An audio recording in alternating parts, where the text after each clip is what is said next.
사도행 5번째 시간 표적을 보이다입니다. 사도행의 3장에 이제 들어가게 됩니다. 우리 본문 말씀 3장 1절부터 8절 말씀 한 목소리로 같이 읽겠습니다. 오후 3시에 기도 시간이 되어서 베드로와 요한이 성전으로 올라가는데 나면서부터 못 걷는 사람을 사람들이 떠매고 왔다. 그들은 성전으로 들어가는 사람들에게 구걸하게 하려고 이 못 걷는 사람을 날마다 아름다운 문이라는 성전 문 곁에 앉혀 놓았다. 그는 베드로와 요한이 성전으로 들어가려는 것을 보고 구걸을 하였다. 베드로가 요한과 더불어 그를 눈여겨보고 그에게 말하였다. 우리를 보시오. 그 못 걷는 사람은 무엇을 얻으려니 하고 두 사람을 빤히 쳐다보았다. 베드로가 말하기를 은과 금은 내게 없으나 내게 있는 것을 그대에게 주니 나사렛 예수 그리스도의 이름으로 일어나 걸으시오 하고 그의 오른손을 잡아 일으켰다. 그는 즉시 다리와 발목에 힘을 얻어서 벌떡 일어나서 걸었다. 그는 걷기도 하고 뛰기도 하며 하나님을 찬양하면서 그들과 함께 성전으로 들어갔다. 아멘. 경건한 유대인들은 보통 하루에 3번 성전을 찾아가서 기도했습니다. 베드로와 요한이 기도 시간에 성전에 올라간 이유는 그곳에 모인 이들에게 복음을 전하기 위함이었을 것입니다. 베드로와 요한은 예루살렘 성전의 여러 문들 가운데 미문, 우리 표준 세번역에는 아름다운 문으로 번역되어 있죠. 미문이라는 문을 이용했습니다. 미문이라는 이름이 붙은 이유는 그 문이 성전의 문들 가운데서도 가장 아름다운 문이었기 때문입니다. 그 문을 직접 목격한 역사가 요세푸스는 높이가 23m에 달하는 미문은 아름다울 뿐 아니라 금과 은을 입힌 황동으로 만들어진 이중문이어서 웅장하고 장엄하다고 했습니다. 바로 그 아름다운 미문 앞에 태어날 때부터 안진뱅이인 거린이 앉아 있습니다. 그가 그곳을 구걸 장소로 택한 이유는 가장 많은 사람이 동행하는 곳이기 때문입니다. 오늘 이 사도행전 3장 이 장면을 우리가 머릿속에 그려봐야 합니다. 가장 웅장하고 아름다운 미문 앞에 40년 동안 한 번도 자기 발로 걸어보지 못한 한 거린이 앉아 있습니다. 자기의 삶에 가장 아픈 부분은 감추고 싶잖아요. 근데 이 사람은 지금 어떻습니까? 자기의 그 가장 아픈 부분을 드러내서 그걸 가지고 구걸해서 먹고 살아야 하는 인생이에요. 날마다 자기의 아픔을 드러내야 돼요. 어쩔 수 없이. 수많은 사람들에게 그것을 보여가며 그걸 가지고 연명하며 살아가는 인생. 마음이 어땠을까요? 성전 앞에 있으니까 많은 사람들이 성전에 예배 들어가는 모습을 봤겠죠. 나오면서 하나님 앞에 받은 은혜를 고백하는 모습도 봤을 겁니다. 그는 어떤 생각을 했을까요? 정말 하나님이 살아있다면 내 인생은 왜 이럴까? 정말 저 하나님이 살아있는 존재라면 나는 왜 이렇게 성전 문 앞에만 있게 할까? 많은 생각들을 하며 아마 그 시간들을 보내야만 했을 것입니다. 그런 그가 오늘 베드로와 요한을 통해 예수를 만나게 되죠. 날마다 성전의 입구까지는 와서 앉았으나 40년 동안 성전 문 앞 이상을 넘어가지 못한 인생입니다. 아름다운 미문과 하나님을 예배하는 성전 앞에서 구걸하는 것으로 삶을 연명해야 하는 그의 고통과 괴로움은 얼마나 컸을까요? 그런데 오늘 본문에서 그의 인생에 대반전이 일어납니다. 8절에 이렇게 나오죠. 벌떡 일어나서 걸었다. 그는 걷기도 하고 뛰기도 하며 하나님을 찬양하면서 그들과 성전으로 들어갔다.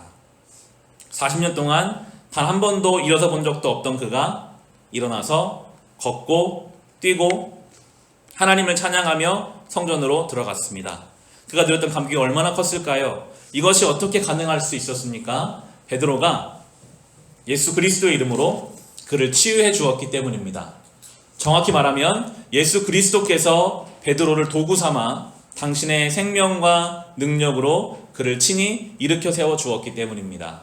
베드로가 이렇게 일으켰죠. 베드로가 말하기를 은과 금은 내게 없으나 내게 있는 것을 그대에게 주니 나사렛 예수 그리스도의 이름으로 일어나 걸으시오 하고 그의 오른손을 잡아 일으켰다. 그는 즉시 다리와 발목에 힘을 얻어서 그리고 미문을 지나 성전 안에 들어갔는데 그것은 단순히 미문이라는 성전 건축물을 통과했다는 말이 아닙니다. 그것은 예수 그리스도 안에서 그의 인생길에 아름다운 미문이 새롭게 열리고 그의 인생 자체가 거룩한 성전으로 회복되었음을 의미합니다. 베드로가 분명히 말하죠. 이 사람은요 베드로와 요한을 향해서 은과 금을 원했어요. 저 사람들이 나를 쳐다보는데 오늘 나에게 필요한 것을 좀 줄까? 베드로는 뭐라고 합니까? 은과 금은 내게 없습니다. 그러나 나사렛 예수의 이름으로 당신을 일으키겠습니다. 성경은 분명하게 우리에게 말해요. 은과 금으로 하루하루 연명할 수는 있어요. 그러나 그 자리를 벗어날 수는 없습니다. 아무리 많은 금과 음을 이 사람이 얻는다 할지라도 성전 미문 앞에 앉아있는 그 상태는 똑같을 거예요. 그러나 나사렛 예수의 이름이 그렇게 선포되었을 때 그는 그 자리를 털고 일어나 하나님을 찬송하며 완전히 새로운 인생을 살아가게 됩니다. 이 사람은 날마다 성전 문 앞에서 하루를 살 수 있을 만한 은과 금을 찾았습니다. 많이 번 날도 있었고 적게 번 날도 있었겠죠. 그러나 늘 그 자리에 주저앉아 있었습니다. 은과 금이 그의 삶을 일으킬 수 없습니다. 그러나 그에게 다가온 예수의 이름이 그의 인생을 완전히 변화시킵니다. 질적인 변화요, 방향의 변화이며 새로운 존재로의 부르심이었습니다. 그것이 바로 예수의 이름이 갖는 능력입니다. 이 사람은 우리를 말하거든요. 똑같아요. 은과 금은 우리의 삶을 조금 편리하게 할 수는 있겠지만 우리를 한 발짝도 앞으로 옮길 수 없는 것이 물질의 힘입니다. 예수 그리스도의 이름만이 우리로 하여금 완전히 새로운 걸음을 걷게 합니다. 예수 그리스도의 이름만이 주님을 온전히 찬송할 수 있게 하고요. 우리를 회복시킵니다. 늘 우리는 그 은혜를 사모해야 하죠. 근데 이 3장에서 이 8절까지 있는 이 장면이 너무나 인상적이잖아요. 그런데 실제로 3장을 보면 더 많은 부분을 할애해서 베드로는 이 사람의 기적 같은 회복을 예수 그리스도와 연결시키거든요. 이게 설명이 뒷부분에 나오는 3장 11절 16절인데 우리 같이 한번 읽어보겠습니다. 베드로가 그 사람들을 보고 그들에게 말하였다. 이스라엘 동포 여러분, 어찌하여 이 일을 이상하게 여깁니까? 또 여러분은 우리가 우리의 능력이나 경건으로 이 사람을 걷게 하기나 한 것처럼 우리를 바라봅니까? 아브라함의 하나님과 이삭의 하나님과 야곱의 하나님, 곧 우리 조상의 하나님께서 자기의 종 예수를 영광스럽게 하셨습니다. 여러분은 일찍이 그를 넘겨주었고 빌라도가 놓아 주기로 작정하였을 때에도 여러분은 빌라도 앞에서 그것을 거부하였습니다. 여러분은 그 거룩하고 의로우신 분을 거절하고 살인자를 놓아달라고 청하였습니다. 그래서 여러분은 생명의 근원이 되시는 주님을 죽였습니다. 그러나 하나님께서는 그를 죽은 사람들 가운데서 살리셨습니다. 우리는 이 일의 증인입니다. 그런데 바로 이 예수의 이름이 여러분이 지금 보고 있고 잘 알고 있는 이 사람을 낫게 하였으니 이것은 그의 이름을 믿는 믿음을 힘입어서 된 것입니다. 예수로 말미암은 그 믿음이 이 사람을 여러분 앞에서 이렇게 완전히 성하게 한 것입니다. 아멘. 베드로는 이 기적을 설명하면서 예수님의 죽음과 부활을 이야기합니다. 안진뱅이를 일으킨 사건은 기적이죠. 그런데 이것을 예수의 이름 하나로 안진뱅이를 일으킬 수 있다는 것은 모든 믿는 사람에게 참된 복된 약속입니다. 모든 문제를 해결하는 능력이 예수 안에 있다. 믿음 안에 있다. 그것은 분명히 무한한 특권입니다. 그러나 그쪽에 너무 치우치게 되면 베드로가 강조하고 있는 예수의 죽음에 대한 생각과 적용은 줄어들게 되어 있습니다. 기적을 베드로는 이야기하지 않고요. 예수의 죽음과 부활을 말하거든요. 넘겨보시면 예수의 죽음과 부활이 또 이스라엘 백성의 예수님을 거부했던 그것이 이 안진뱅이를 일으킨 사건과 어떻게 연결되는가? 그것이 사도행전 3장의 중요한 논제입니다. 로마서 1장에서 복음에 대한 정의를 내리고 있습니다. 같이 읽겠습니다. 나는 복음을 부끄러워하지 않습니다. 이 복음은 유대 사람을 비롯하여 그리스 사람에까지 이르기까지 모든 믿는 사람을 구원하는 하나님의 능력입니다. 아멘. 복음이 능력이라고 증거합니다. 여러분은 능력이라고 하면 예수님의 죽음이 먼저 떠오르십니까? 아니면 오늘 안진뱅이를 일으킨 사건이 먼저 떠오르십니까? 안진뱅이가 일어난 것이 능력에 가까울 것입니다. 죽음은 능력으로 보이지 않습니다. 그러나 예수의 죽음이 있었기에 그 능력이 나타날 수 있습니다. 베드로는 그걸 강조하거든요. 16절에 이렇게 말하잖아요. 그런데 바로 이 예수의 이름이 여러분이 지금 보고 있고 잘 알고 있는 이 사람을 낫게 하였으니 이것은 그의 이런 믿는 믿음을 힘입어서 된 것입니다. 예수로 말미암은 그 믿음이 이 사람을 여러분 앞에서 이렇게 완전히 성하게 한 것입니다. 지금 일어난 이 사건은 회복입니다. 보통 사람, 정상적인 사람에게 초월적인 복을 주는 것이 아니라 정상이 아닌 상태에 있는 사람을 정상으로 회복시킨 것입니다. 구원이 바로 그것입니다. 박영선 목사님은 그렇게 이걸 해석해 가더라고요. 보통 우리는 더 뛰어나고 더 많은 것을 받기를 원하는데, 구원이라고 하는 것은 이 안진뱅이가 정상이 되는 것처럼 우리가 온전치 않은 우리를 예수 안에서 온전하게 만들어 주시는 것이 구원이다 라고 이렇게 해석해 가는데요, 하나님이 당신의 영광을 목표로 지은 인류를 원래 목적답게 회복시키는 것입니다. 하나님의 자녀로 회복시킵니다. 그래서 구원입니다. 우리가 자초한 멸망과 실패, 사망의 자리에 하나님이 예수님을 보내십니다. 그래서 우리의 원래의 하나님의 자녀의 자리로, 하나님의 형상의 자리로, 하나님의 영광의 존재로 회복시키십니다. 이것이 안진뱅이를 고치는 기적에 들어있는 진정한 초점입니다. 믿는다는 것은 창조주 하나님의 영광과 형상을 입은 신분과 정체성으로 회복되는 것입니다. 얼마나 자랑스럽고 얼마나 많이 성취하는 인생을 사느냐 하는 세상의 잣대에 묶여있지 않고 영원한 가치의 존재로 살게 되는 것입니다. 오늘 새벽에 묵상했던 우리 요한복음 말씀, 니고데모가 나오는데요, 니고데모는 그 당시 산헤드린 공의회에 속해 있는 그 많은 이스라엘 사람 중에 70명만 들어갈 수 있는 산헤드린 공의회거든요. 다 갖춘 사람이었어요, 니고데모는. 그런데 세상적으로, 지금 나오는 것처럼 세상적으로 많은 걸 성취했지만 채워지지 않는 게 있어요. 채워질 것 같은데, 다 갖고 다 누리면 뭔가 다 이룬 것만 같은데 채워지지 않는 것을 잘 보여준 게 니고데모거든요. 우리 성경이 말하잖아요. 우리는, 성도된 우리는요, 그걸로 체험받지 못하는 것을 깨닫는 존재예요. 하나님 나라를, 니고데모가 그렇게 말씀하시잖아요. 하나님 나라를 볼 수 없다. 네가 다시 나지 않으면, 하늘로부터 나지 않으면 하나님 나라를 볼 수 없다. 우리가 예수 안에서 중생하면요, 이미 여기 앉아 계신 분들은 예수 안에 새로운 생명을 살고 계시는데 하나님 나라를 본 존재로 우리는 삽니다. 그러면요, 그 전과는 다르게 살 수밖에 없어요. 하나님 나라를 본 순간부터, 하나님 나라를 안 순간부터 모르는 사람들과는 다르게 살아갈 수밖에 없는 것이 우리의 모습이죠. 박영성 선생님 책을 읽어보면 계속 그것이 회개고 그것이 우리의 가야 할 부분임을 그렇게 이야기하고 있습니다. 하나님의 사랑은 놀랍습니다. 하나님의 뜻을 거부하고 하나님이 보내신 구원자를 배척할 뿐 아니라 죽여버린 그들을 향한 사랑이기 때문입니다. 그들이 한 대로 갚지 않으십니다. 그들의 저지른 죄와 허물들을 그대로 감수하시며 구원의 목적과 약속을 이루셨습니다. 그것이 능력입니다. 그래서 기독교에서 말하는 능력은 은혜를 빼놓고는 이야기할 수가 없습니다. 베드로가 아까 쭉 말했잖아요. 당신들이 예수님을 죽였다. 빌라도가 놓아주려고 했는데도 당신들이 예수를 죽이지 않았냐. 살인자 바나바를 놔주고 예수님을 십자가 못 박으러 한 사람이 당신들이다. 그런데 주님은 당신들을 사랑한다 라고 이야기하는 거예요. 베드로도 그 속에 들어가 있잖아요. 도망갔고 부인했고 자기를 찾아온 그 예수님. 기독교의 능력은요, 은혜로부터 말미암은 능력입니다. 그런 우리, 이 40년 된 병자가 낫기를 바라지 않았거든요. 돈을 원했어요. 근데 낫게 하신 것이 이게 주님의 은혜거든요. 그 기독교의 능력입니다.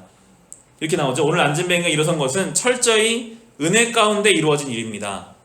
그는 자기가 기대하지도 않고 바라지도 않았는데 예수 그리스도의 이름으로 일어나 걸으라는 말씀으로 일어섭니다. 이것은 우리 모두에게 일어난 은혜의 사건입니다. 여러분은 무엇을 원하십니까? 마치 안진뱅이가 베드로와 요한을 향해서 은과 금을 구했던 것처럼 돈을 더 버셔야 되겠습니까? 더 건강하셔야 되겠습니까? 더 높은 자리에 올라가셔야 되겠습니까? 우리는 은혜 안에서 본질적인 존재적인 변화를 경험해야 합니다. 하나님이 우리에게 하나님의 자녀라는 신분과 인생을 주십니다. 영원한 영광의 운명을 허락하십니다. 이것은 모든 믿는 자의 누릴 복입니다. 예수 믿는 자라면 누구나 가지는 복입니다. 바로 하나님 자녀로 사는 것입니다. 은과 금과는 비교할 수 없는 나사렛 예수의 이름이 주는 새로운 발걸음이 있습니다. 우리는요 완전히 다른 것을 본 사람들이고요. 다른 길을 가는 사람들이에요. 심지어 우리가 모르고 있을지라도 그것을 알면 알수록 담대해지고 우리의 삶은 다른 방향을 가져가게 되죠. 우리가 얻은 이 구원은 우리 속에서 일어난 일이 아니라 철저히 주어진 밖에서부터 온 구원입니다. 근데 이게 은혜죠. 내가 가치 있고 무엇을 잘해서 얻은 것도 아니고 무엇을 함으로써 유지하는 자리가 아닙니다. 이해할 수 없는 우리가 거부하고 원치 않았던 일을 하나님께서 하신 능력으로 은과 금은 내게 없거니와 내게 있는 이것을 내게 주노니 나서는 예수 그리스도의 이름으로 일어나 걸으라. 이것이 우리에게 이루어진 것입니다. 참으로 놀라운 일입니다. 예수님 믿게 되었다니, 영생을 향한 하나님의 축복과 약속의 운명을 가지게 되었다니, 하루에도 몇 번씩 이게 정말 얼마나 대단한 은혜인가 이렇게 생각한다면 여러분은 참 성도입니다. 훌륭한 성도입니다. 이 크고 비교할 수 없는 이것을 다른 작은 것과 비교하지 마십시오. 정말 이 은혜 가운데 산다면요, 내가 예수를 만났다니, 나는 그 성전문 앞에 그 거림 같은 존재인데 나를 지금 찾아오셨다니, 그 은혜를 붙잡고 사는 성도는요 세상이 감당을 못하죠. 흔들릴 수가 없거든요. 그 은혜보다 큰 게 없어요. 그 은혜와 비교할 게 없어요. 그 어떠한 것도 우리를 흔들 수가 없는 것입니다. 내가 이 은혜를 받았다니, 내가 이 은혜에 산다니. 근데 그게 잘 안 되잖아요. 잊어버려지고 놓아지게 되고 당장 눈앞의 현실 때문에 그 은혜를 놓쳐가면서 우리는 흔들리게 되는데, 성경은 말하죠. 은혜 안에 강해야 한다. 그게 성도의 힘이거든요. 우리가 그 은혜 안에 깊이 뿌리를 내리고 그 은혜 위에 서 있을 때 우리는 담대하게 설 수 있게 되는 것입니다. 그 은혜를 구하십시오. 날마다 그 은혜 안에 살게 해달라고 우리가 그렇게 사모하는 마음으로 가는 것, 그것이 우리를 붙잡는 강력한 능력이 됩니다. 은혜의 내용을 이제 마지막에 설명해 가는데요, 이사야 53장에 보면 메시아에 관한 예언이 나옵니다. 이렇게 이사야는 메시아를 예언하는데, 그에게는 고운 모양도 없고 훌륭한 풍채도 없으니 우리가 보기에 흠모할 만한 아름다운 모습이 없다. 그는 사람들에게 멸시를 받고 버림을 받고 고통을 많이 겪었다. 그는 언제나 병을 앓고 있었다. 사람들이 그에게서 얼굴을 돌렸고 그가 멸시를 받으니 우리 덩달아 그를 귀하게 여기지 않았다. 놀랍습니다. 예수님이 영광과 권세를 두르고 오시지 않았습니다. 메시아를 예언하는데요, 그는 황금 옷을 입고 빛나는 말을 타고 많은 군대를 입고 온다라고 예언하지 않아요. 정말 볼 것이 없게, 볼만한 것이 없게 그렇게 오신다. 실제로 그렇게 오셨죠. 이게 우리 삶에 적용되는데, 때로 우리가 듣는 이야기가 있습니다. 당신은 예수를 믿는데, 예수를 믿으면 복받는다는데 도대체 왜 그 꼴이야? 답변을 못합니다. 기도하면 다 된다는데 선착순에서 밀려서 그러는지 늘 응답도 못 받고, 예수 믿는다 그래도 아무도 걸떠보지도 않고 차라리 핍박이라도 한번 받아봤으면 좋겠다고 생각하신 적이 있지 않습니까? 나 같은 것은 믿든지 말든지 아무도 신경을 안 쓰는 것 같고, 나라는 존재가 있는지 아무도 모르는 것 같습니다. 존재감이 없게 느껴집니다. 그런데 예수님이 그렇게 오셨답니다. 놀라운 일입니다. 더 심하죠. 예수님을 죽였으니까요. 무시했으니까요. 가진 게 없으셨어요. 예수님이 그렇게 오셨습니다. 그렇기 때문에 성도인 저와 여러분을 확인해 주는 것은 세상이 아닙니다. 세상은 예수님을 알지 못했고 예수님을 멸시했고 그가 세상을 위해 왔으나 그를 조롱하고 그를 죽여버렸습니다. 그런데 예수님의 삶은 죽음에서 끝나지 않았습니다. 그 죽음을 받아들여 하나님은 하나님의 영광을, 그의 목적을, 그의 신실함을 너무나 충만히 보여주셨습니다. 그래서 우리 예수 믿는 자들로 하여금 어떤 모습, 어떤 자리, 어떤 경우에 놀랄 수밖에 없는 하나님의 능력을 보이십니다. 우리에게 오늘 본문 선포합시다. 은과 금은 내게 없거니와 나서는 예수의 이름으로 명하노니 일어나 걸으라. 복된 인생을 살라. 하나님의 자녀로 살아라. 우리는 때로 그렇게 생각하잖아요. 은혜, 세상적인 조건으로 충만해지면 내가 은혜 가운데 산다. 세상적인 조건에 도달하지 않으면 내가 살 은혜가 없다 라고 생각할 때가 있어요. 그런 성경은 그것이 은혜의 조건이 될 수 없다라고 말하죠. 예수님은 죽임 당하셨어요. 억울한 죽음. 가장 최악의 상황이죠. 성경은 말하는 거예요. 우리가 그 죽음의 자리까지, 억울해서 죽어가는 그 자리까지 밀려간다 할지라도 거기에 주님의 은혜가 있다면 부활하셔서 영광스럽게 하시는 건 주님이시다. 우리의 상황이 최악으로 밀고 가도요, 주님의 은혜가 우리 가운데 있기 때문에 우리는 그 가운데 살 수 있는 것이고 그 가운데 주를 바라볼 수 있는 것입니다. 주님의 은혜는 그런 것이거든요. 우리가 다 할 수는 없지만 주님은 그렇게 우리 삶 속에 당신의 은혜를 만들어 가셔서 우리의 삶을 하나님 원하시는 방향으로 이끌어 가실 것입니다. 이 은혜, 이 생명, 이 주님의 인도하심을 따라 살아갈 수 있으시기를 주님의 이름으로 축원합니다.